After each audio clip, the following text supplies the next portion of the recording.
এলাচ,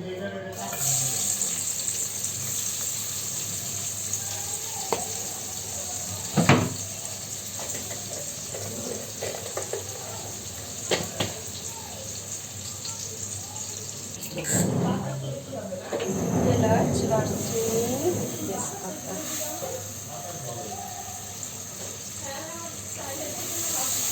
চিকেন রান্না করবো, একটু কোরমা টাইপের করবো, তো পেঁয়াজটা একটু ভেজে নিচ্ছি। পেঁয়াজের সাথে চিকেনটাকে ভেজে নিব। পেঁয়াজও ভাজা হয়ে যাবে, চিকেনও ভাজা হয়ে যাবে। তো আমি পেঁয়াজটা একটু ভেজে নিই।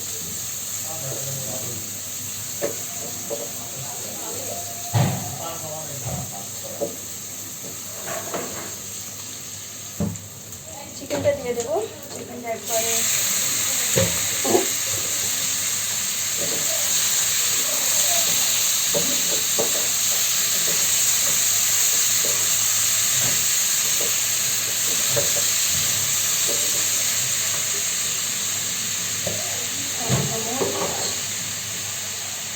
লাল করার জন্য লবণ দিয়ে দেব।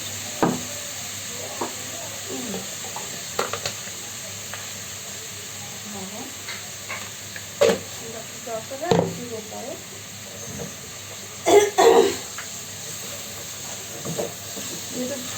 একটু বয়লার মধ্যে একটু ভেজে নিলে সুবিধা, একটু লাল করে ভেজে নিই।